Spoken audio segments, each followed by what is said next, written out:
Hi everyone and welcome back. Mindy here today for Lawn Fawn, and today I'm going to be creating a wintry scene shadow box using some really adorable critters. So my idea with this was the critters looking at the first snowfall. To me, that's always magical when you first see the snowflakes falling, and so that is what I wanted to create. I'm starting off with the stamp set Winter Skies, and I decided on these two individual critters. I actually don't end up using the bear, but I had it here just in case. So I'm lining these up with my Misty tool on the Lawn Fawn white cardstock. This is great for Copic coloring. It's one of my favorites. And I'm using the jet black ink to stamp those on since that is Copic friendly. I'm also taking some of the trees off of the Winter Skies stamp set. So I'm just stamping a couple of those. Then I'm also bringing in these adorable critters from the For You Dear stamp set, and I'm using the backside stamps of this one. I thought that really just kind of matched the other two characters I had that were showing the backside of them. And so I have the deer and the bear on this, and I'm stamping those twice using the jet black ink. And then I could start doing some Copic coloring. Since there is a decent amount of space on these critters to do the Copic coloring, I decided I'm going to talk a little bit about my coloring. Typically, to get the depth and the shading that I prefer, I go over my images twice when I have enough room to do it. So I have all of my colors listed here at the top. I typically will start from darkest to lightest. If there's a decent area to color, I do start with my darkest and blend my way down. For these little trees, I'm adding the darker shade at the top of the tree and then right under each little section, and then blending those out with those colors I have listed on the screen. And that to me really just gives the images dimension. They don't look flat. And I'm going to color the same way through all of my critters. So for the bear here, I'm starting with a W4, and the W's or even the cool grays are a nice color to start with if you wanted to add a little bit more shading to it without going to a super dark color. So I did my shading areas where the bum is. So on the head there, I would think that bum would be casting a little bit of a shadow on the head, and then on the outside a little bit just to kind of round that out. And I also did go around the entire backside and the inside of the legs. And then same thing, I'm going to blend out with all of those colors, the E44, E43, and E42. And I'll do it twice. Sometimes I'll even come back in a third time with my W4, just depending on how that depth is looking to me. So I guess that is my biggest, I don't want to say trick, but that's my biggest thing I do to get that dimension, is using a 3-color combo when it comes to my markers and really giving it that depth and blending it out. So next up, I'll color the deer, and I'm going to do that very similar. I'm adding shading to the back side of the head where the bum is kind of casting a shadow onto the head. Also to the inside parts of the ears, because I think the antlers would be casting a shadow. And then same thing going around that outer edge and the inside of the legs. This is just all my personal preference, what I'm comfortable coloring or how I'm comfortable coloring. And then I do blend it out. Now this is giving it where the lightest area is going to be more towards the center of these characters. It just depends on where you want your light source to come from. I wasn't really sure, being that they're going to be in a pop-up box, so I just did it where my light source is kind of shining directly at them. You could do it if you have a light source coming from the right or the left, just depends, but this is how I decided where I wanted my light source to be. And then going through and blending those out. And like I said, once in a while coming back in with that darkest color, just depending on how it's looking to me. Another thing with using the white cardstock is the Copic markers tend to sink into the cardstock a little bit more, which is also another reason I like to go over them twice. And if you're just not sure if you're feeling it as far as how they're blending or how it's sitting, just walk away from it for a little bit. Sometimes those colors need time to soak into the cardstock, and most likely when you come back to it, you'll be happy with it. So for the raccoon, I'm doing W6, W4, and W2. I added shadow above where the scarf is and also below it. And I also added a little bit of shadow right above the tail. To me, that would be where shadows would be cast, and blending those out. And then I came in with W8 and W6 for those stripes on the tail. And same thing, colored those twice, blended those out. And I was really happy with the smooth blend. And then I also did for the hooves the W6 and W4 for my deer. The antlers is just an E44 and then an E41, just enough to give that dimension. And now for my scarf, I'm doing R39, R35, and R32, and I just added that R39 right where the lines are. I didn't do too much of it, just enough to make that distinction, and blending them out.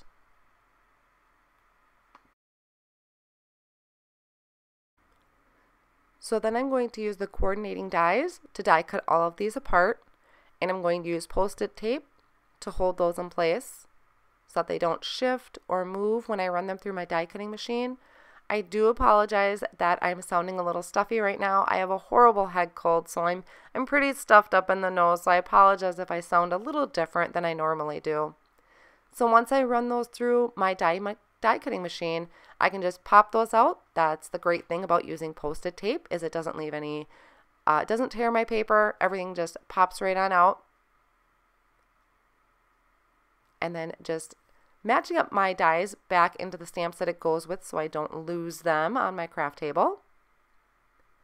Now I have these adorable little critters to start creating my scene. So I need some snowflakes. So I'm using the mini snowflakes die, and I'm using the 3 smallest ones that come in that set, and I'm putting those onto some pixie dust cardstock so they have lots of sparkle. And they die cut beautifully out of the glitter cardstock. This is great glitter cardstock. That glitter does not come off. Then I'm also going to be taking the forest border die with some noble fir cardstock. It didn't die cut through all the way on the one side, just of human error. That's how I ran it through, and that was perfectly fine because I'm going to be trimming that down anyway. So now I'm just bringing in my dies to start die cutting my shadow box. So I need the bigger one, I'm going to need a window, and then the hills. For my hills, I'm going to use this green pattern paper. This is from the Nitpicky Fall paper pack. So I'm die cutting both of these, and I will actually cut another one of these hills, so I have 3 hills total. I wanted an extra hill so that I can attach my snowflakes to, so that is why I have 3 of them there. For the main portion of my shadow box, I'm going to use wood grain cardstock. I just thought that gave it a really nice woodsy feel. You could also use the paper bag cardstock. And then this is the die I'm going to use to cut out the window. So I'm just going to line that up in there and hold it down with Post-it tape because I want the edges around it to be even. I don't want it to shift while I'm moving this or running it through my die cut machine. And so that cut a perfect window out of 1 panel for my shadow box. And I'll also run another one through that doesn't have that window in it. So this is also some pattern paper from that Nitpicky Fall paper pack, and I just trimmed that down to fit that back panel. There's little score lines that the die creates, so I'm just going to go through and fold those over and crease them with the bone folder. And I'll do that on both pieces. The piece without the window die cut is going to be the back of the shadow box. And that is where I want to create my snowy scene. Now I do have a couple mistakes here, and I do show you how I fix them. This is going to be one of them.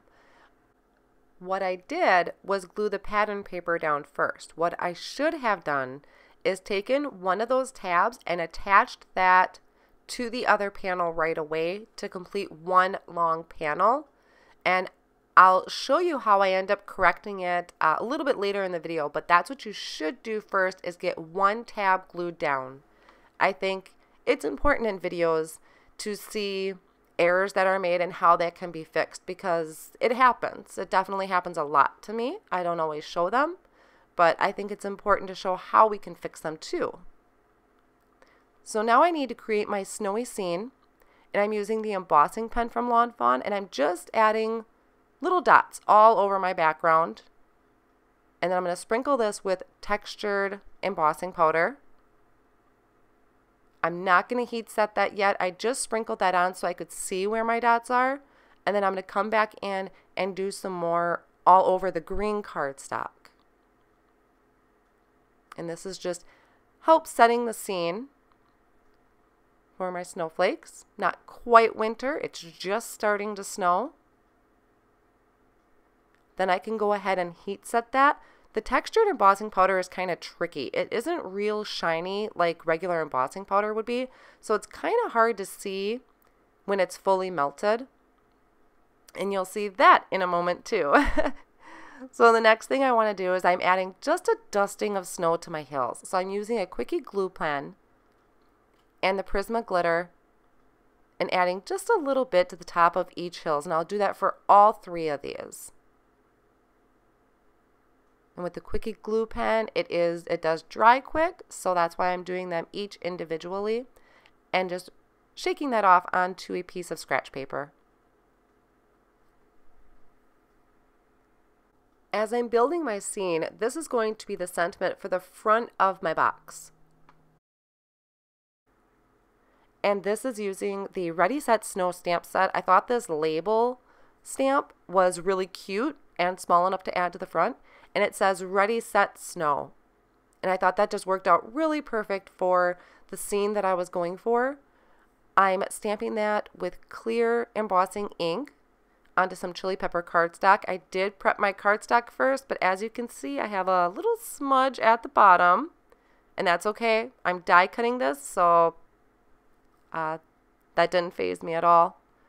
So I just sprinkled on regular white embossing powder from Lawn Fawn, and then heat setting that and die cutting that with the coordinating die. So now we could start putting our box together. So I am using some 1/8 of an inch score tape. This is a really strong tape, so it's going to hold my box together really well. And I'm adding it to those tabs and to the tabs on each side of the hills. I did set them off on the side to dry for a little while. That's kind of why I was doing my sentiment and some of my other prep work, so that this had time to dry a little bit. And just pushing those down really good, making sure that that's stuck really good. And I'm just figuring out where my hills are going to go, since I had 2 that were cut exactly the same. And now you're going to see one of my oopses. So this is where I'm realizing that that tab needed to be glued first. So like I said, if you were creating this, I would put this tab down first before attaching your scene. Luckily, I was able to just slide my finger underneath that edge and kind of pry that up just a little bit. And then I could slide my tab in there. And then as I was pushing down, I kind of noticed some of my embossing powder wasn't completely heat set, so I'm going to fix that as well. But first, I'm noticing as I'm trying to close my box that this needed to be trimmed down. So I'm just folding that over and I'm just trimming this down, so that way when the box folds flat, nothing is going to get in the way and it's just going to be a really nice even crease. So like I said, I know this video was a little bit longer due to some of my oopses, but I think they're important to see. There's a lot of work that went into the prepping of this, and your cardstock, you know, that's something you don't want to waste. So this is how I was fixing things. And then you could see I'm coming back in and just heat setting that again, making sure that my snow was good and set. Then I'm going to come in and I'm going to add my hills before I completely close my box. This is up to you how you want to do it. I decided to try and do this before I shut everything. I thought that would be a little bit easier than trying to get in between my box pieces. So I attached the front one. This one is pretty close to the window. And then I'm removing adhesive from the one side and putting that behind it, just getting a little bit of space. And I'm folding those over, just making sure they're lining up and that everything is straight. And then I'll come in with the third one here. Now this third one, like I said, you're not going to really see it much. It was more of something to attach my snowflakes to, and you'll see that here shortly. But this was just kind of something for me to attach things to. I'm not too worried if it's showing through. If you wanted it to show, you could move it up higher a little bit. So then I remove the adhesive on the other side. I'm folding those tabs down. I want those folded down. So when I close this, or when I fold this over, that is going to attach to the cardstock. It took a little bit of finagling, but I think it worked out really well. That third piece was the only one that really gave me trouble. But I was able to fix that with no problem at all. So I just kind of got in there, worked it a little bit, and moved that over to where I needed it to be. And then this is going to fold flat, really nice. So these are great. These fit perfectly in a regular envelope, an A2 size envelope. And then I did remove the adhesive on the other tab and fold this over so my box was complete. And I kind of just go back and forth, folding it from one side to another, making sure that everything is creased really nice and there's no bumps in there, so it would mail great. And so the scene is really starting to shape up. You could also decorate the other two sides of the inside of the box if you wanted. I just opted not to for this point. Now for the snowflakes, I am using some little strips of acetate that I had cut down. You could use your, clear cardstock, or if you have some stamp protectors, things like that. And I cut them into strips. They're fairly long strips, I'd say maybe about 3 inches. I left myself room in case I needed them to be longer. I wanted the snowflakes to be staggered in the background, and I can always trim it down. I'm just going to go in and start creating my scene with the critters. So I added my little tree there first, and then that cute little deer. And I'm just holding this down for a couple seconds, making sure that that glue is sticking really well to the pattern paper. This is where tweezers definitely come in handy. They help you kind of get into those little areas. And I'm using the Lawn Fawn liquid glue.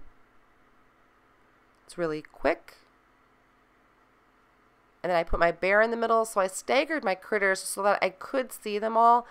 The bear I kind of wanted to have in the front, but he was just so big he would have taken up quite a bit of the front there. My raccoon, I think, would have gotten lost if I would have put him inside. So I'm just staggering them so I could see them all through my window. And I think that's looking really cute. And now I have my 3 strips of acetate here that I'm going to attach the snowflakes to with the Lawn Fawn liquid glue. And this is just to give the illusion of it snowing. So I have the snow in the background, but I really wanted to add some more sparkle to it and more of a visual of what they're looking at. So I think that's where the snowflakes were super helpful with this. And using the acetate, you're not going to really see it. I mean, you will obviously if you're looking at it up close, but kind of far away, it's just giving the illusion that they're floating in the air coming down. So I thought that was super cool. And I decided to use the double-sided tape to attach those two. I kind of lined up about where I wanted it to peek through, and then just push that down with my fingers from the bottom to hold those in place. I put a little bit more on this middle piece because it was going to be by the bear, or attached to the bear, so I had a little bit more room to put some adhesive on. And same thing with that third one, just staggering it off on the side and trimming off any of the extra that I had hanging at the bottom. And the last part is just attaching this sentiment to the top of the box using the tweezers and the Lawn Fawn liquid glue. And that is going to finish up my project for today. So I hope you really enjoyed this tutorial. Thank you so much for joining me and have an amazing day.